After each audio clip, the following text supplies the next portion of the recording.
Fez a cobrança, fez o levantamento na área, passa por todo mundo, ela sobra, tira de qualquer maneira o Danilo. Um dos maiores clássicos do sertão da Paraíba aconteceu neste último domingo no estádio Perpétuo Correia Lima, o Perpetão, em uma partida marcada por grandes emoções no confronto entre Atlético e Souza.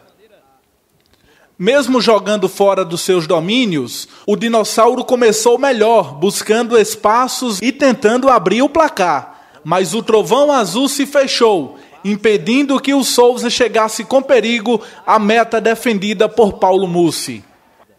A partir dos 20 minutos do primeiro tempo, após um pouco de pressão do Souza, o Atlético começou a gostar do jogo e assumindo a responsabilidade de mandante, tomando de conta do clássico do sertão. O ataque do Trovão teve muitas oportunidades para abrir o placar, porém o gol não saiu. No segundo tempo, o Atlético veio de cara nova. O habilidoso Robinho entrou no lugar de Marquelino e mais uma vez o jogo continuou, com as maiores possibilidades de gols do Trovão, que mandava na partida. Não era mera coincidência, chovia, e o Trovão fazia realmente o seu papel, assustando o Dinossauro durante todo o segundo tempo.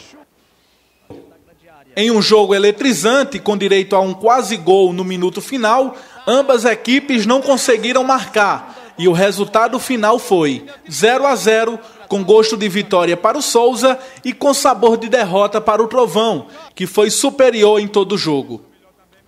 O Atlético segue na lanterna do Grupo B, bem distante dos rivais, mas ao menos o time cajazeirense conseguiu marcar o seu primeiro ponto na competição estadual. Já o Souza chegou aos 6 pontos e caiu na tabela, saindo da zona de classificação. Na sexta rodada, que abre os jogos de volta, o Souza vai receber dentro de casa o Sport de Patos, no estádio Marizão. Já o Atlético, mais uma vez em casa, recebe o Alto Esporte no estádio Perpetão.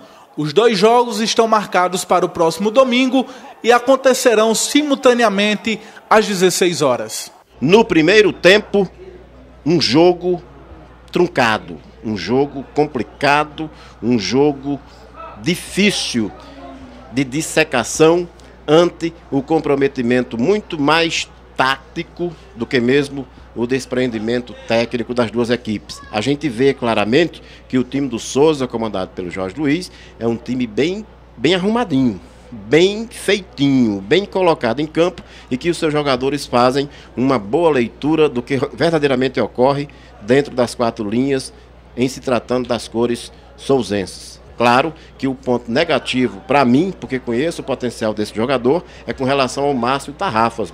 Eu gosto muito do Márcio Tarrafas, já ouvi atuar em outras ocasiões, é um jogador de qualidade técnica inquestionável, mas infelizmente não está no melhor da sua condição técnica. Espero que não seja algum problema de ordem física. Com relação ao Atlético, a gente percebeu nos primeiros 45 minutos também um time aguerrido, correndo muito, mas muito disperso, buscando a todo momento marcar um gol, mas de forma ansiosa, um pouco descoordenada, em que pese reconhecer a difícil missão do seu treinador, o Suélio Lacerda, que tem feito de tudo em tão pouco tempo para colocar o seu time nos eixos, e não é fácil. Não se faz futebol da noite para o dia. Chegou ontem, não pode jogar bem hoje, é uma coisa evidente.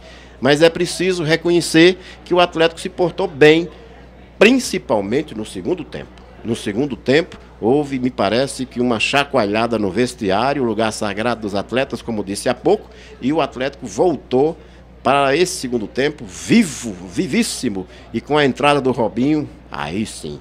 Esse jogador Robinho é um jogador diferenciado, jogador que vem lá do futebol de salão, com aquelas driblezinhos pequenininhos, fáceis, parece um jogador de sinuca, o passe perfeito, vívido, inquestionavelmente um jogador que não pode, sob nenhuma hipótese, ficar no banco de reservas. O time precisa de um jogador desse, é carente e ele faz a diferença.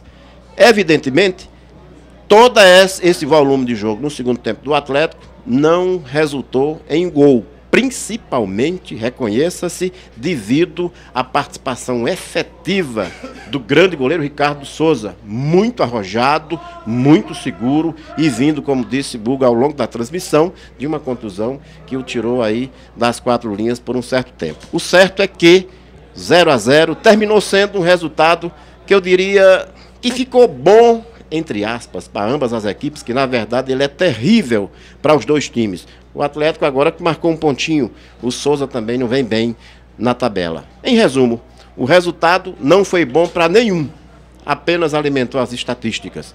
Fica triste do lado de Souza, Edilson, Zamba, Botijinha, Pelim, que é muito mais cajazeirense do que mesmo souzense.